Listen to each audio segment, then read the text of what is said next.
and thank God more, because he have done so much for us. And without him, I don't think we can do nothing. Imagine the life of an African-American woman during the 1960s.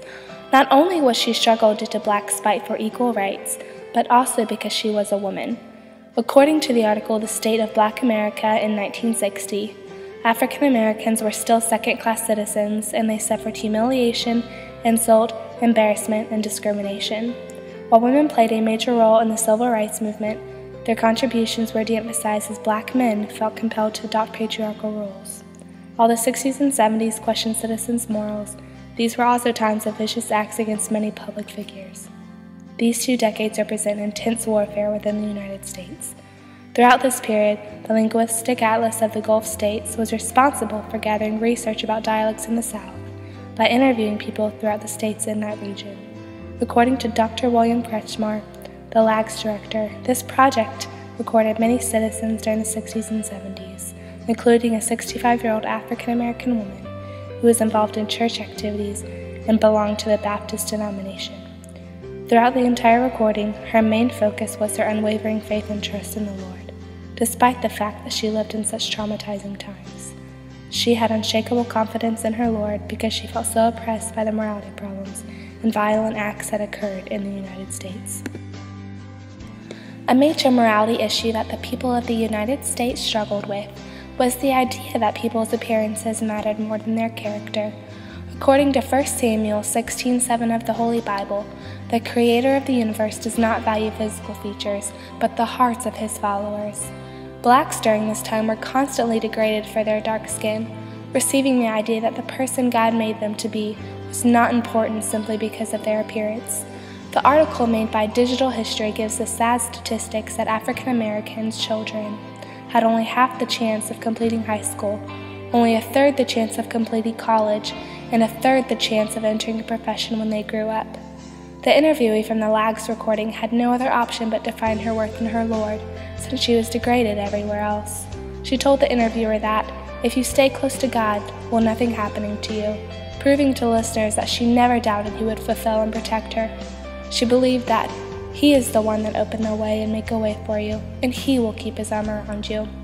Her worth was questioned every day because of her skin color, but to God, she was worth dying for. Therefore, her faith was so stern and strong because she knew she was a treasure in his eyes, despite what she was being told around her. Another reason the interviewee trusts so deeply in God is because she was seen as inferior due to her gender during that time period. According to the article by Digital History, black women did not know where they belonged between the civil rights movement and the feminist movement. Even white women discriminated against black women. They suffered severely due to their color and gender. While men and women have different roles in God's eyes, neither is more valuable than the other to him. Therefore, Informant 505 turned to her Lord and Savior to fulfill the void of comfort and love. She says that if you just turn around and look to God, you ain't got nothing to worry about because everything is in his hands, giving the interviewer the impression that she knows he will provide eternally. During these times, people did not envision an African American woman to be treasurable. Because the interviewer knew that her God did see her as such, she knew she had to thank God for what he did for us. She turned to the Creator because those around her did not view her as the valuable woman that God created her to be. Because the interviewee lived during a time of great discrimination towards African Americans and women, she also saw many acts of violence. The 60s and 70s held many discouraging events, such as the assassinations of John F. Kennedy and Martin Luther King Jr. in the Vietnam War. During such sensitive times, people were bound to look to God for understanding and reason, which explains why the interviewee's faith was trusting and soothing. She had no other option but to rely on him, because everything else around her was out of control. Her advice was to always look to the healer. Always the help comes from the Lord. The interviewee placed all of her faith in him and explained her human strength by saying, "Without him, I don't think we can do nothing," and explained God's abilities with the words, "He can do all things." She gave all the focus to the Lord because she knew he was in control of the situations. Even through hard times for the country and hard times in her life, he was always given the credit for the way her life turned out.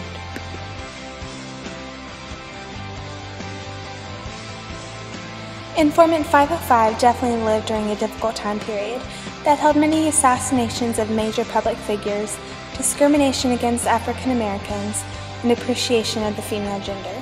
Despite the fact that she lived during an oppressive era, she still turned to the Lord and gave him her life. Because she knew he would treasure her heart and soul for eternity, she trusted him with her life, and picked up the cross to follow him until the day she died, to prove that the faith she had in him was everlasting. In the end, she knew she could only be fulfilled by one thing, and that was her Savior. God was so compelling to her because she was overwhelmed by the times and the events occurring around her. She had no other outlet but her faith in God, and the scriptures make it very clear that God is the only one with the ability to fulfill his creation's desire. Isaiah 58:11 states, "The Lord will guide you always. He will satisfy your needs in a sun-scorched land and will strengthen your frame. You will be like a well-watered garden, like a spring whose waters never fail." Her faith was so strong not only because of the events happening around her, but also due to the fact that he is the only one who can fill his people.